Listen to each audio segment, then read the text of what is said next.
Hello friends and welcome to my channel if you're new, or welcome back if you are back. If you are new, hi, my name's Rabbit and my pronouns are they, them, and either way, thank you so much for clicking on my video today. So today's video is one I'm really excited about because it's my favorite time of year, which is the spooky season. And one of my favorite things about the autumn and Halloween and all these kind of things is all the wonderful decor, especially like the vintage style and also like handmade and also upcycled stuff that can come out of the creativity in this time of year. So today's video, I have compiled a bunch of different DIYs. A lot of them are with recycled or upcycled materials. A lot of them are based on either traditional or like vintage or like rustic or kind of more old school style crafts, like whether it's like all the way back from like medieval style Pomanders to the more like craft revival paper lanterns and like little tin cans and stuff. So I'll have lots of different crafts in this one for you. I hope there's something that sparks your interest and is able to bring you a little bit of Halloween joy. I also really wanted in this video to use materials that you wouldn't need like a specialty Halloween store or anything to get. Like if you have a glass salsa jar or a tin can and like some black spray paint, you can make yourself a Halloween decoration. You don't need to go out and like buy a plastic skeleton for the purpose of like making a like, if you know what I mean. So yeah, a lot of these are gonna be very household kind of material based. I'm really excited to get started and get sharing these with you.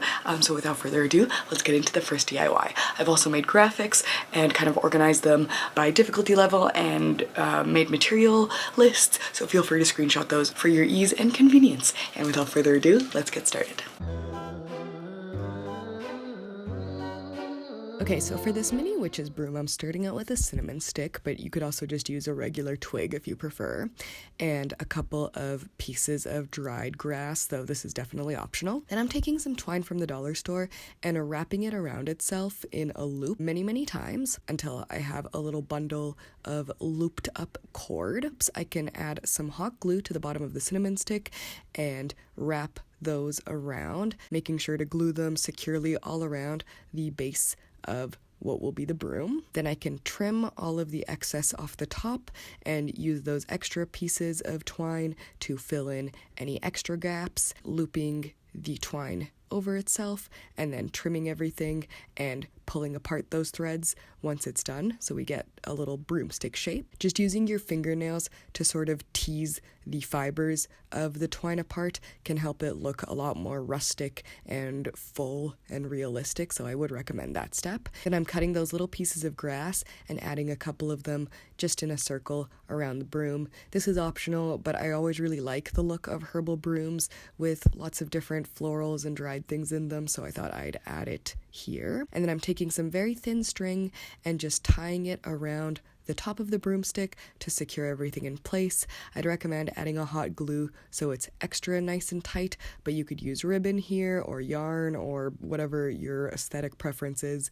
I thought that the twine made it look quite rustic, which I thought was nice, and you could add little metal charms as well, or flowers or extra decorations.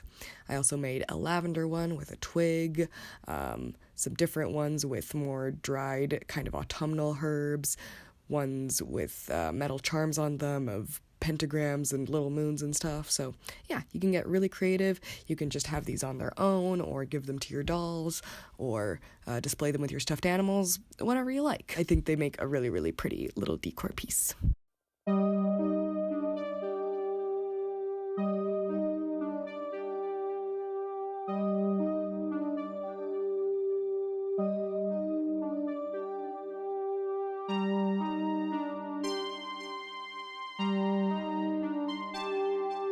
Now, these mini witch hats can be decorations on their own, or you can put them on dolls, stuffed animals, whatever you like. First, I'm tracing out just a circular shape for the base of the witch hat, and then cutting out a little circle inside of it so that my stuffed animal or whatever will be able to wear it. Once I'm happy with the shape, I set that aside, and it's time to make the cone part of the hat. Just take a corner of a piece of paper, draw a curve along it, and then roll it into shape trim it until I'm happy with the pattern, and once I'm satisfied, I can go ahead and transfer that pattern to some black felt that I have lying around and trace it out. Once it's complete, I'm just taking some hot glue and tracing a line across the one corner so that the hat will stay together, and then adding some glue to the base of the hat so that the cone can stay on top. You could definitely be done here or add just a ribbon and call it a day there. I'd recommend at least adding a ribbon so you can cover up some of the messy glue spots, but you can also get really creative here and add a lot of extra decoration, which I think can look like a lot of fun. For this, I'm taking a bunch of random little fake mushrooms, little flowers, dried herbs and stuff that I've collected, and I'm just arranging them on the hat until I am satisfied with the pattern. You can really be as creative or as simple as you want with this kind of thing. You could add little seashells or mosses, or stars or cardstock shapes that you cut out of like bats and stuff. Truly, world's your oyster. Go wild or go as simple as you prefer. I thought the acorns and the star anise and stuff like that looked pretty nice on this one, and it feels like something that an autumnal witch who like lives in the forest and helps the trees change color would wear. You know what I mean? I made a couple of different designs of this, including like a wizardy one, a starry one. They can go on my little tie stuffed animals, on my dolls, truly whatever. They're just a fun little project, and I feel like they work as year-round decor as well. Or you could even make a bunch of them and string them up onto a garland. Really, world's your oyster. Feel free to get creative with this one.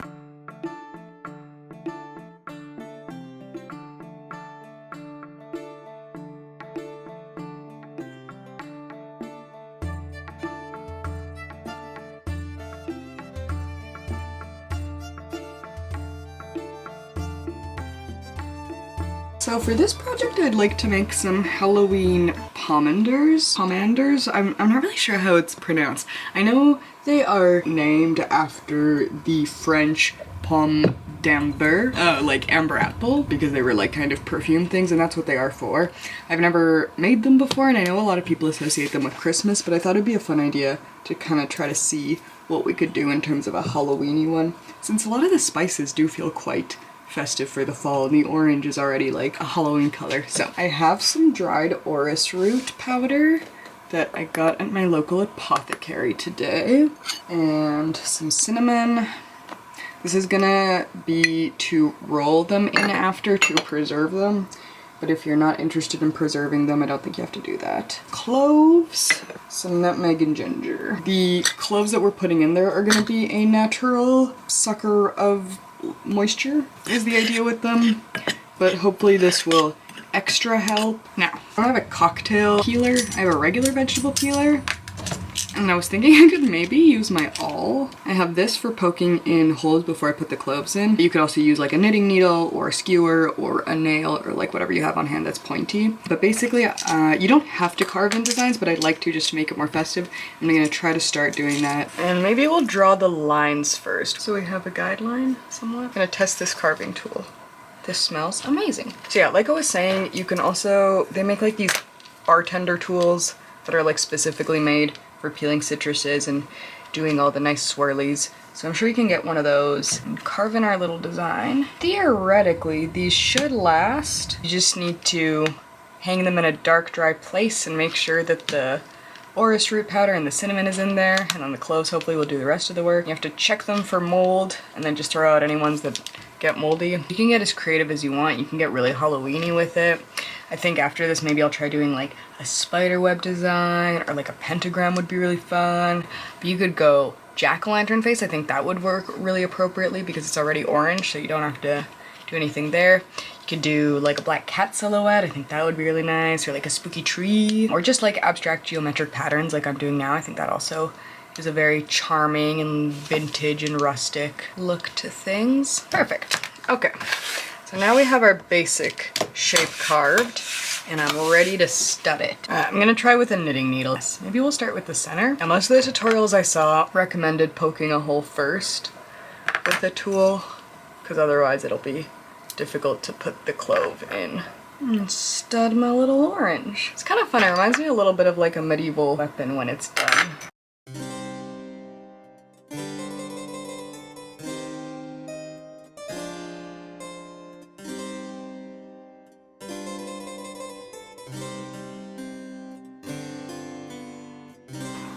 think I might want a little bit more area cut out. And I think this will help get more of the powder onto the orange as well. Now I'm pretty happy with that amount of clove studding. Hopefully it's enough. I think I saw on one recipe they recommended you take a paper bag and put it in there to get all of the cracks and crevices in there. But I don't have a paper bag, and this feels like it would work. Now I'll put my ribbon on. Okay, yes, good. Flip it. Should have put a paper towel down. It looks like a little pumpkin. That's so sweet. There we have it. And I'm going to go hang this up in a dark room for a couple months to dry out, and then it'll be a nice little air freshener, and in the meantime it'll be like a fresh air freshener, and then it'll be like a dry one. So yeah, super fun. I'm gonna make a couple more of these. So here is another one. Feels kind of weapon-like and medieval. I like it a lot. I also strung just a piece of hemp through the top. I'll see if I can take it out once it's all dried out. This one I made with a pentagram and a bunch of little like sparkles around it. And then on the other side I did a moon design. I ended up experimenting with a lot of different designs, from like witch hats and moons and stars, swirls, these sort of more botanical looking ones that are a bit more Christmas looking in my opinion, but that's okay. I also did some spider webs with little spiders at the bottom, either from the top of the orange or just carved into the side. You can get really creative and do lots of different designs. They dried out in about 2 weeks and smelled really nice the whole time, but when I did end up cutting them open after a couple months, they were full of mold. So I wouldn't recommend keeping them super long, but while they are fresh, they smell so incredible.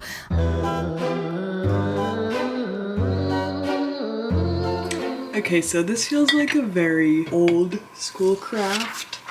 There's a couple ways you can go about it, but we're gonna go ahead and make some Halloween luminaries. You can really and truly draw whatever you want on these. For this, I was thinking of doing like a black cat arching its back over the moon. If you're not confident with your drawing skills, you can always trace something or print it out. I have this witch silhouette that's made of felt that I might use later. Sketching something the best that I can, and once I'm happy with it, I will cut out the pattern of construction paper and then use tissue paper for the rest.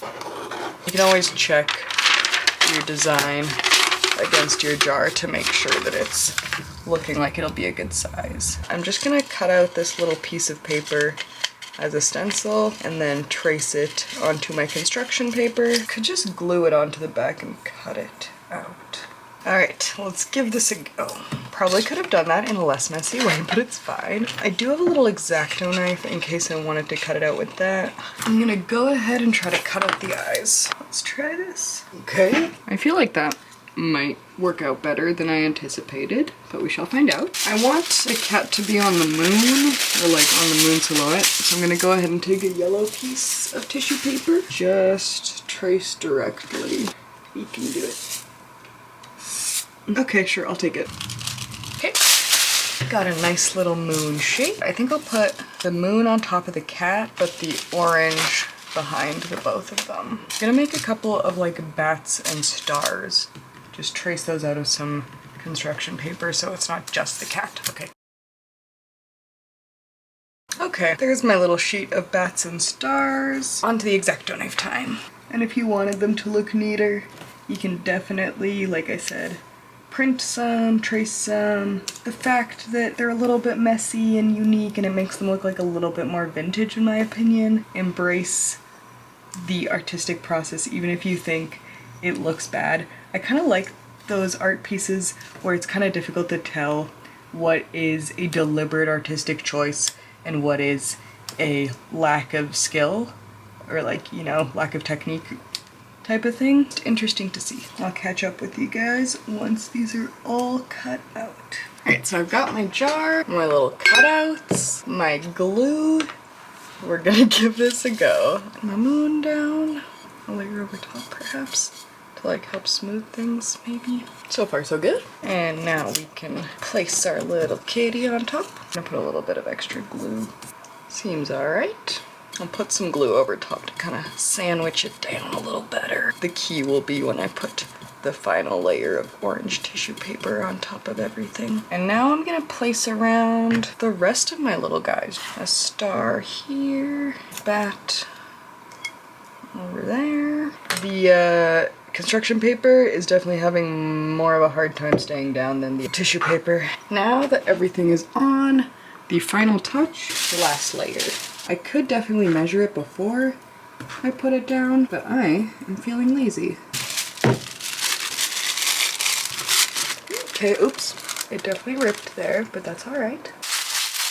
Cutting a smaller piece of it before you do all this definitely would be my recommendation. You don't even have to measure it, just cut a smaller piece. Mod Podge on there, but you can use whatever kind of liquid glue you've got or prefer.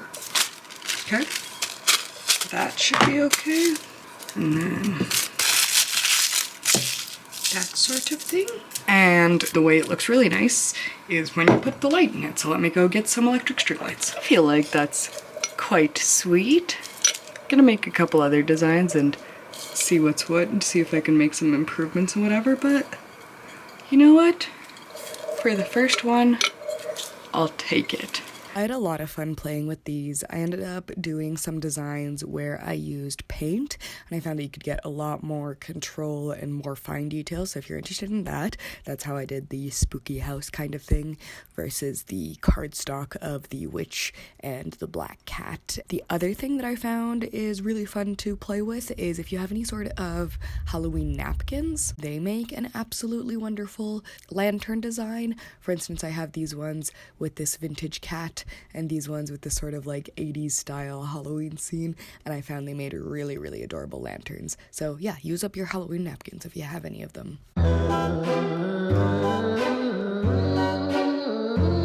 So for this project, we're gonna make these tin can luminaries. I have filled this tin can with water and put it in the freezer. I wanna draw out a pattern, so I'm gonna go ahead and wrap this piece of paper because it's easier to draw on a flat surface than a curved surface. Thinking maybe I'll do a bat design. That's about a good size. Now we're gonna draw our design. I'm gonna try to keep it simple, and if you're not confident with your own drawing skills, a pattern that you trace from your laptop, that you print out and trace, a cookie cutter, a decal, a card, whatever you want to do, truly. And maybe we'll do some stars. Let's give this a shot. And you're gonna want to put the seam at the back of your design. Just gonna tape this on. We're gonna take our towel and put our can on it. And you're gonna wanna just go ahead with your hammer and nail, kind of gently hammer all the way around your design. You probably don't have to hammer as hard as you think you do. I was really worried the first time I did it that I might be like not going hard enough. Moment of truth, let's see if my slightly more gentle hammering was actually effective. That actually looks like it should work nicely. The last thing I'm gonna do is poke 2 holes in the top so I can like hang a wire. I'm gonna go stick this in the sink to melt, and then once it's done, we can maybe spray paint it if we feel like it. Talk soon.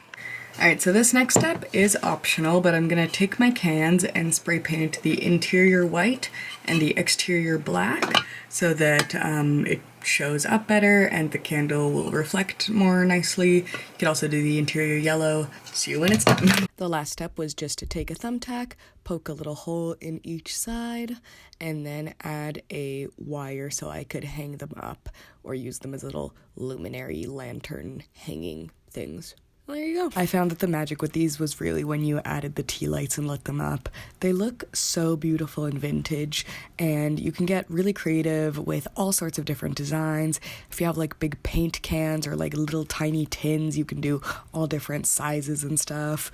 I especially like the way they cast shadows through the holes. I think it just is a very, very beautiful look.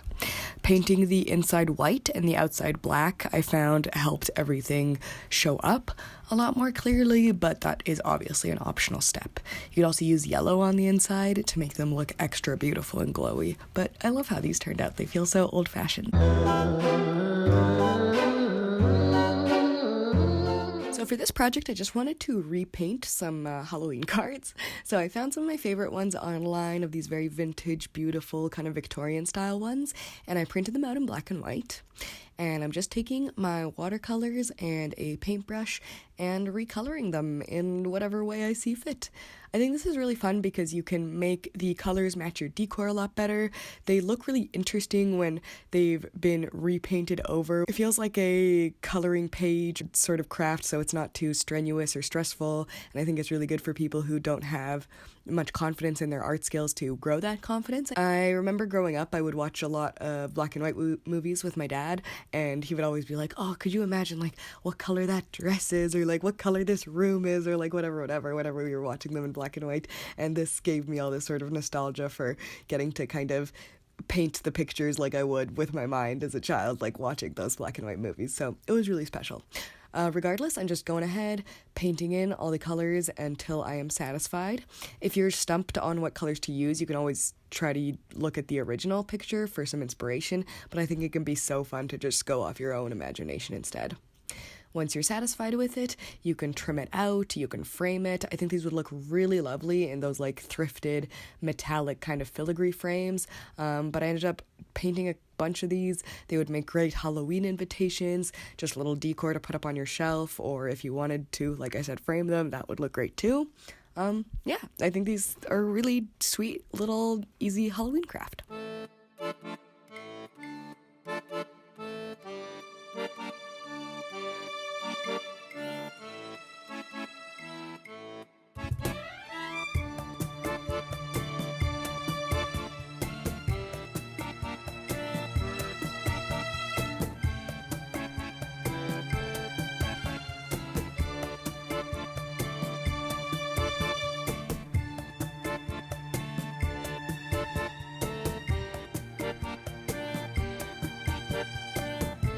Alright, so for these little ghosty tassels, I'm going to start by taking a piece of cardboard, so I have a template.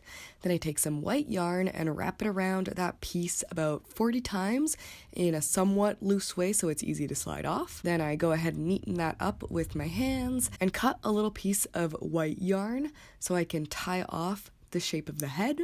This will just be like the top quarter of the ghosty, or you can make the head as large or small as you like, and then cut the bottom strings, going ahead and making a bunch of these little guys. And when I have them all ready, I can take a long piece of white yarn, lining them all up and threading their heads through the top of it.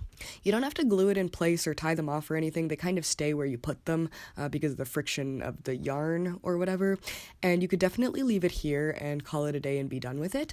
But I wanted to add some little faces to mine. So I'm taking these tiny black buttons and just gluing on the little eyes. But I think they look really sweet. Just a little ghost tassel banner. You could add googly eyes or draw them with paint or use felt or something if you don't have black buttons like I do, or beads or rhinestones or whatever you like. And if you don't want to do white ghosties, you can do it with whatever color of yarn you'd prefer to make them really match your decor. But I think this is a really fun little project. I think they look really, really sweet. And it was like a under half hour for a nice little DIY Halloween banner.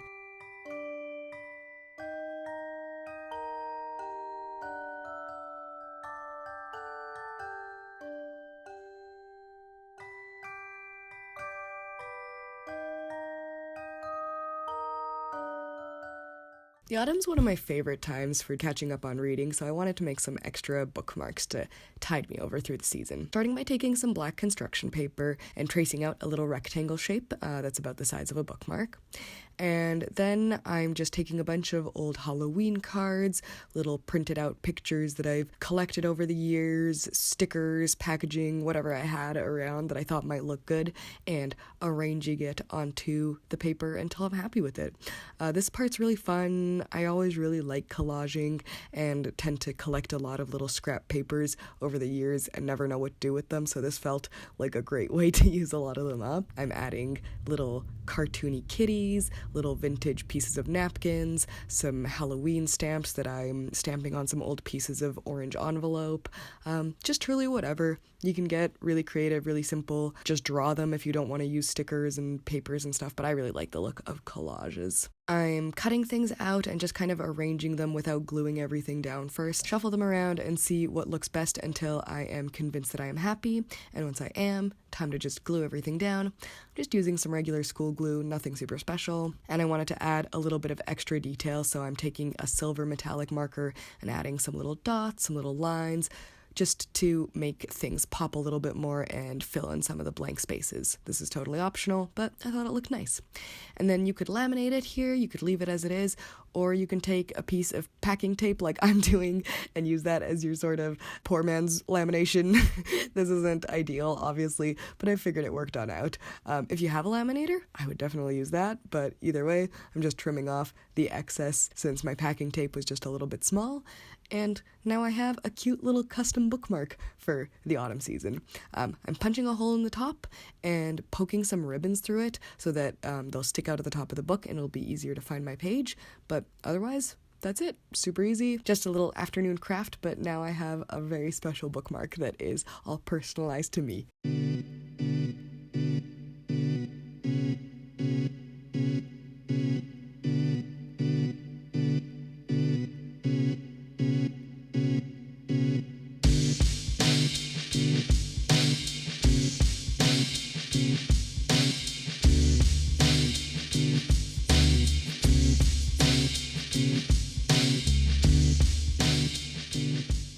We're gonna make corn husk dolls. For this, you're gonna need some corn husks. You can either dry them out yourself or purchase this kind of stack of them at a Latino market or like international food market, but you're gonna wanna get them nice and dry and then soak them in water to rehydrate them. And I already made one with pants. I'm gonna make one with a skirt now. I'm gonna start by taking 4 pieces that are about equal in size. And you just have to soak them for like 10 minutes. It's not a big deal, especially if you use warm water. Since I want to make these guys a little bit small, I'm going to cut them down the center. But if you wanted bigger corn dollies, you can just use 4 full-sized pieces. I'm taking them and putting them inwards towards each other, and then doing the same with this piece, cutting it in half and placing it together like this.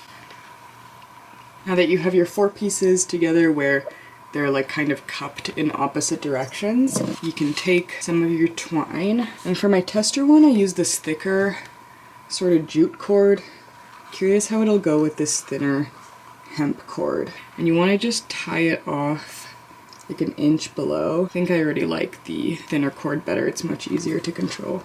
Trim it. And then at this point you want to very gently separate these pieces and fold them over top of the little chunk that you've made. It's a little long, you can trim the edge. Like I said, I want this one to be kind of smaller because this guy's even like a little bit big for me. I'm curious how itty bitty tiny I can make them because I think they would be really wonderful to hand out as like a little vintage treat kind of moment. Now, I'm not going to stuff anything in here just so they can be composted very efficiently if need be, but if you wanted to, you could put some old fabric or newspaper or something in there to give it more of a round head shape. Tie off a little head. That's a good enough space for a head. Also, I'm not interested in dyeing these, but you can dye them with Rit dye, Kool-Aid, probably paint or watercolor would work. I'm gonna make the arms now. I'm gonna take this other piece of corn husk and cut it in half and lay it like this,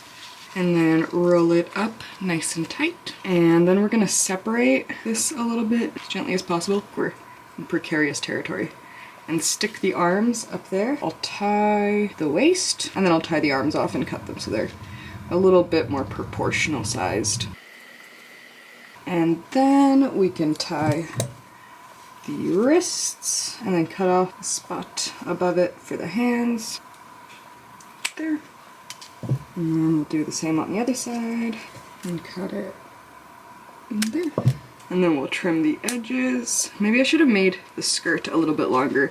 You can add extra layers here at this point if you want. Like you can give them a little hat with corn, or like wrap around extra layers for the skirt, or do things like that. But I like the quite simple version. If at this point you wanted the pants, just cut a slit up the center and tie spots there and there. But this should theoretically dry in whatever position you lay it out in. So I'm gonna try to kind of like poof out the skirt a little bit on both sides, and then maybe trim the bottom of it so it will be flat and be able to stand up on its own ideally. Good enough. The one in the skirt is kind of short compared to the other one, but this is kind of the better size that I was looking to make. But yeah, this is a really wonderful craft in my opinion. A lot of different cultures have made corn husk dolls over time. I believe they're mostly kind of an indigenous culture thing, like in the North America.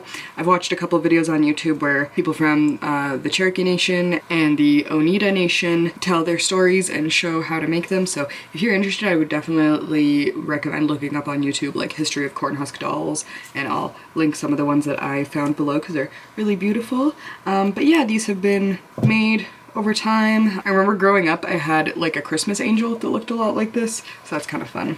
For a little bit of extra decoration on her, I asked Cage if I could use some of his dried flowers and add them into the skirt. You could glue them in, but I'm just gonna tuck them up into the skirt maybe if I can, and this will help also make the skirt a little bit more full. But yeah, this is a wonderful craft. I know a lot of people also make corn dolls for ritual purposes.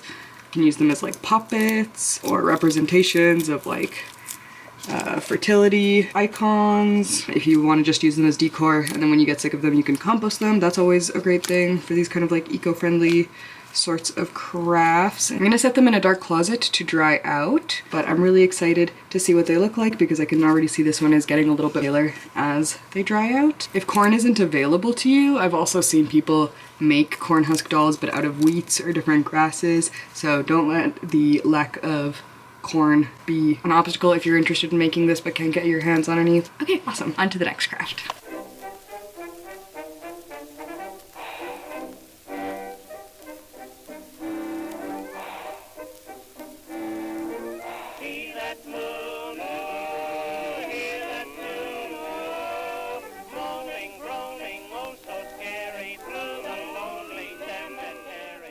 My original idea with these was to have them be little bookmarks, but they're kind of thick. Maybe they're more like wall hangings or patches for your clothes.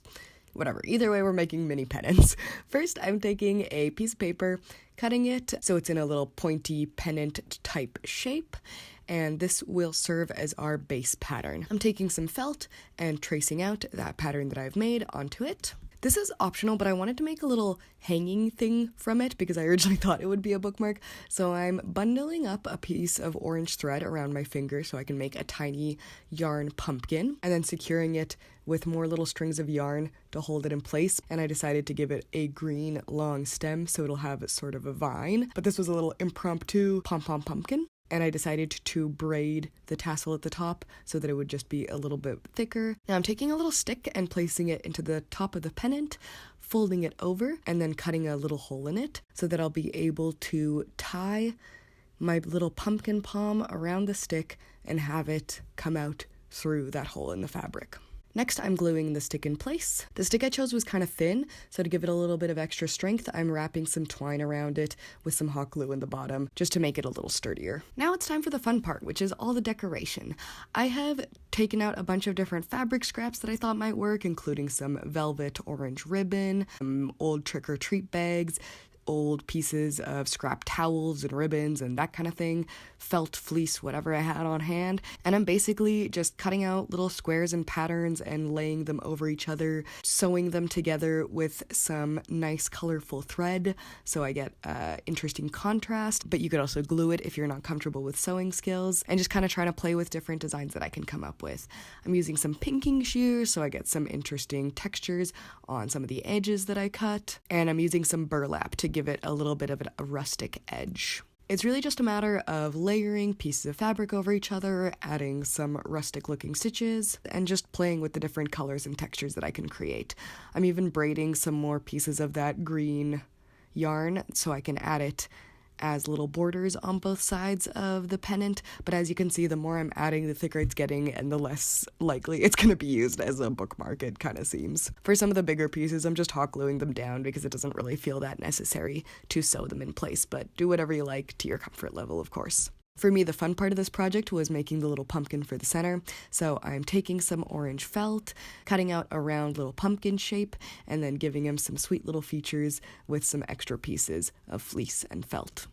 To make sure that the stitches wouldn't mess with it too much, I'm mostly gluing down all of the features with some fabric glue, and I found that this gave a nice, clean, but still sturdy result. I just added a couple of stitch details in the teeth, but otherwise that's the last of the details on the pumpkin. I'm going ahead and stitching him on, again with some nice thick embroidery floss, and this was another project that I played around with different designs. I did a moon, a bat, a ghost, a candy corn. You can get really creative. You can use these as wall hangings, little fabric patches for your clothes, bookmarks as I originally intended, but probably won't do. Yeah, I thought this was a fun project.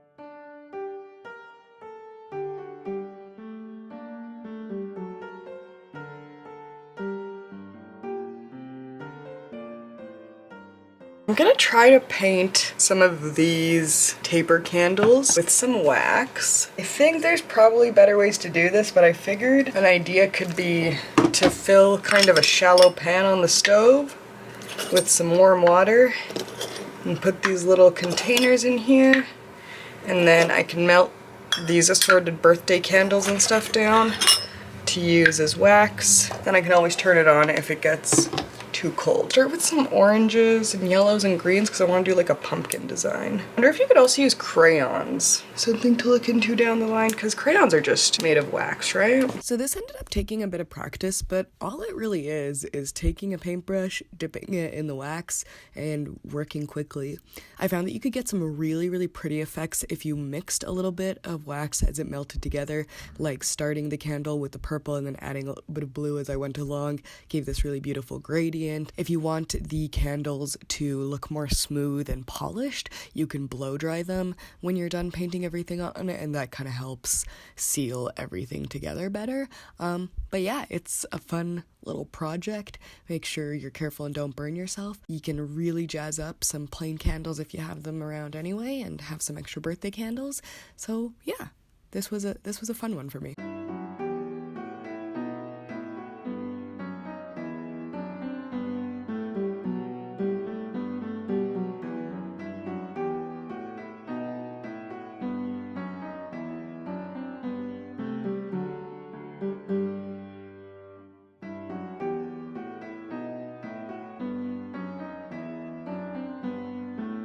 Alright, so for this paper mache pumpkin bucket, we're starting out with just a regular balloon, blowing it up part way, and clipping it shut with a clothespin. Then you're going to take 4 pieces of twine, cut them to about an equal length, tie them in a knot in the center, and use those to make a sort of cage net thing around the balloon. You can use some tape to help keep everything in place. Once the net is on the balloon, you can blow it up a little further of the way and arrange the strings so it makes a sort of segmented pumpkin shape where everything is sort of even. It doesn't have to be perfect, just good enough that you like it, if that makes sense. I wouldn't spend hours here if I were you. Once we are happy with the final result, we can tie the balloon closed and get started on the paper macheing part of it. You can use a traditional paper mache mixture of newspaper and flour and glue if you prefer, but I was trying this new technique with some Mod Podge, water, and plaster bandages. I found this super easy to work with. It dried really nice and fast, and it dried to a really solid and sturdy finish, so I would definitely recommend this if you don't want to use newspaper for whatever reason. I ended up going with 3 layers and making sure that I alternated the orientation of the bandages and made sure that I got all the little holes in the bandages fully smoothed out with lots of plaster in them. I left it to dry for about a day, and then I came back to it the next morning to draw and cut out the shape. So to start, I'm drawing a little circle in the top.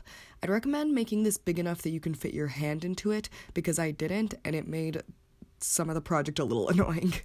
Then I'm drawing in the rest of the features, the eyes, the nose, and the mouth. Then I take an X-Acto knife and just go ahead and poke out the pattern that I have drawn, just working pretty slowly, and as long as your bucket is fully dry when you do this, I don't think you should have any issues. Once all of the features are cut out, I'm covering the entire thing with a layer of this drywall compound stuff, basically what you use to patch up holes when you get them in your walls.